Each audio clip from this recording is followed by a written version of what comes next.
Welcome to Manny's TV Talk, where we will talk about all of our favorite reality TV shows and news surrounding them. Grab a snack, a drink, and get comfortable because this starts now.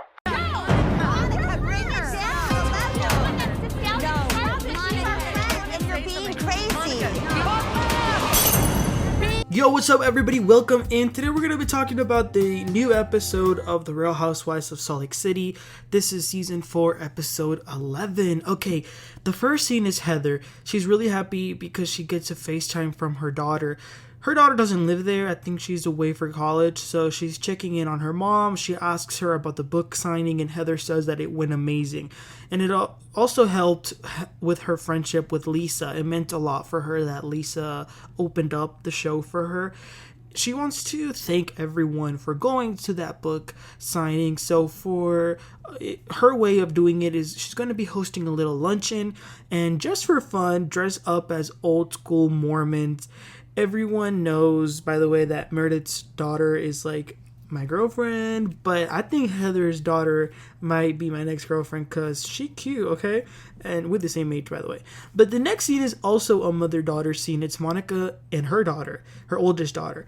And her daughter is going to go to her high school prom soon, and Monica goes to get some giant photo albums where she has some pictures of her prom, and they also look at some other family pictures, and there's some pictures there of Bermuda because she has some family that lives there, so she spent time there as a child. So they are looking through that, and then Monica tells her daughter that her mom, Monica's mom, destroyed everything of her dad's when he left them, but she didn't want to do that for her, so she shows her the pictures of her dad, the girl's biological dad. So she's seeing those pictures of her when she was a baby. So when Monica married her ex-husband, she already had this daughter. She was about 1 year old, which it also just goes to show you how good this man was for him to accept this woman with a child, take care of that child as his own, yet Monica still horribly cheated on that man.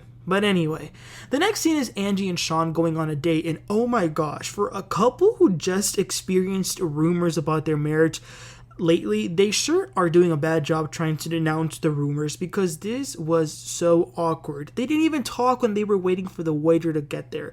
So Angie says, that lately there's been zero communication. She feels like she doesn't know him, like she doesn't even know what type of music he likes. When she's on the car and she hears that he's listening to country music, she's confused.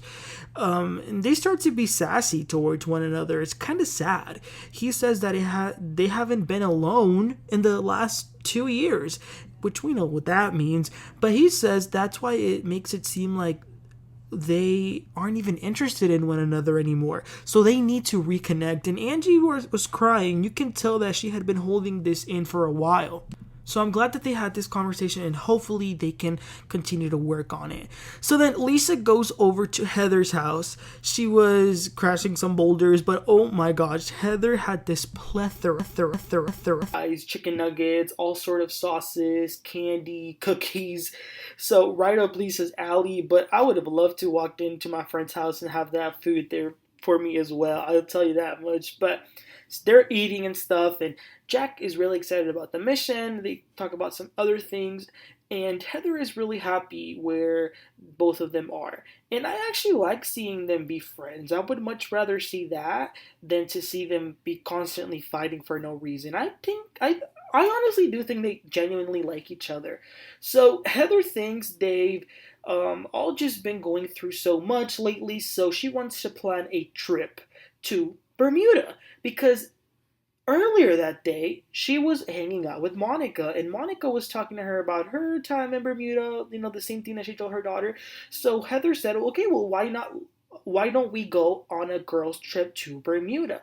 But she did tell Monica that she needs to make up with Lisa because Lisa will be going. So Monica had agreed, so now Heather is letting Lisa know about that conversation.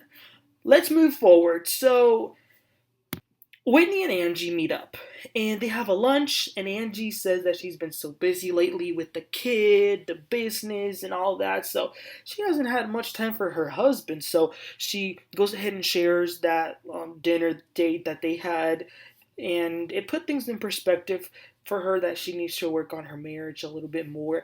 Whitney also shares about her marriage and how she's been experiencing a lot of the same things Angie is talking about with her husband. They bond over similar problems. But here's the part that got me like, damn. So Whitney says that she doesn't think monogamy is normal or realistic. And Angie agrees with that. She says, "Oh, we are animals. Animals don't stay with the same mate throughout their lives." Those are some red flags because no one says monogamy is easy. Obviously, it's going to be hard, but that doesn't mean that it's not realistic. Like, you got to put in the work. Okay, next up, remember that Meredith and Seth had a couples podcast? So they invited Whitney and Justin to record an episode. That was really nice. They sit down to record it, and Whitney apologizes about the bathtub comment, but she kind of, like, she was joking about it, but she apologized. And they were actually having a pretty good time, the four of them. So they begin to record, and they talk about relationships and talk about some stories. It went well, but they did ask what was the hardest thing that they've been through, and Whitney says that it was when Justin's father passed away. It was pretty hard for them, so they go into more detail about that, and it was sad. All four of them got pretty emotional. So then we proceed to Heather's event. So she had it at some farm with, the goats, the cattle, and everything, but she had a really nice little table set up.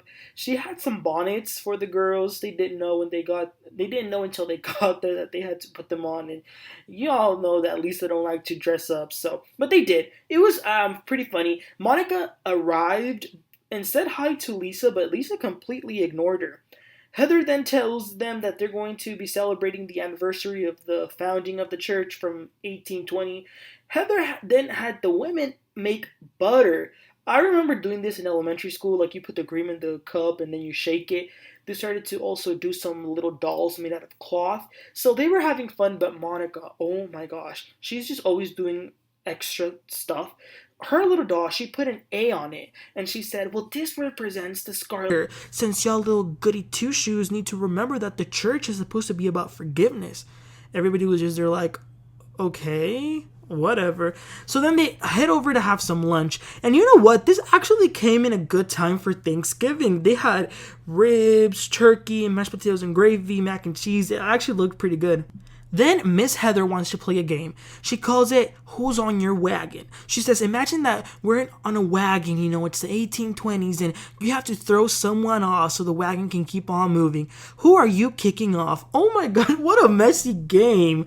So Lisa goes first, and she says, well, I wouldn't throw anyone off, but since I do support women, I would kick Monica off because she's not a supporter of women, and oh my gosh, this became a big old fight. Monica starts to insult Lisa and starts to mimic her voice. Now Lisa's not backing down, so she's going right back at her. And Monica says, you are so nasty for bringing up my mom, and you said that no one would want to be my parent. So Lisa says, well, you're the one that called your mom Ted Bundy, and I can't be friends with anyone that disrespects their mother that way. It was getting out of control. Monica calls Lisa a bitch. Angie was trying to calm them down, but no one was listening, so she gets up, gets her glass of wine, and throws it on the floor. Now, Angie, that was too much. You wanted a moment, but it was pretty funny. Okay, so then Monica is the victim now, and pretending to cry over what Lisa said about her. Oh my gosh. So Heather takes her to the side, and she says, Monica, we have to announce the trip. What's going on? And Monica says, well, I don't want to go anymore. And then Heather says, why? What hurts your feelings? And Monica says, did you not just see what happens? Heather says, well, y'all were going tit for tat. And what? I don't understand why you're upset. Y'all were both fighting. And that was the point of the game, but not for y'all to fight like this. But Lisa is the bigger person. So for the sake of Heather and the trip, because she knows that Heather really wants to go on this trip, she's willing to sacrifice her anger. And she goes up and says to Monica, listen, if I hurt your feelings, I'm sorry. And I think Monica appreciates it. So they go back and sit at the table. And then they're going to announce the trip to a group. So they're telling the group, and they're all having a lot of fun figuring out where the trip is, because I like the way Heather did it. So she got little glass things, and she put little things that represented where they were going, like little clues. So they eventually figured out it would be Bermuda. But I guess Lisa was having so much fun explaining the trip. Monica was just being very, she was not feeling it. She was having a stank attitude. So Heather says, Like, what is going on? And then Monica's like, I don't know, I don't want to go to the trip anymore. So Heather at this point is pretty upset and says, this is a completely different attitude than the person I was talking to when I was planning this trip. Like, what's going on with you? You were being cool, but now you're attacking Lisa? Where is the other Monica, she says. And Monica wants to talk about, oh, well, she's dead. Y'all killed her. Girl, bye. Listen, that was the end of the episode. I'll agree, I am being a little bit biased because I don't like Monica, but let me know in the comments if you are on her side and you think that she was right in this argument. But it's crazy and it's interesting to now we're sort of starting to see the Heather versus Monica aspect, because we hadn't gotten to that. Because as we speak, we know that they're not getting along, they're suing each other. The reunion for Salt Lake City was last night, and I heard that it was bomb. I heard that Monica got first chair, so that means she has a lot to answer for, and I can't wait for the reunion. But as far as this episode, what were your thoughts and opinions about it? Let me know what you thought about Angie and her husband going on this date, and most importantly, Monica going after Lisa and fighting Heather. So let me know, you guys. Please don't forget to like and subscribe, and I'll catch y'all next time. You have a great one. Bye.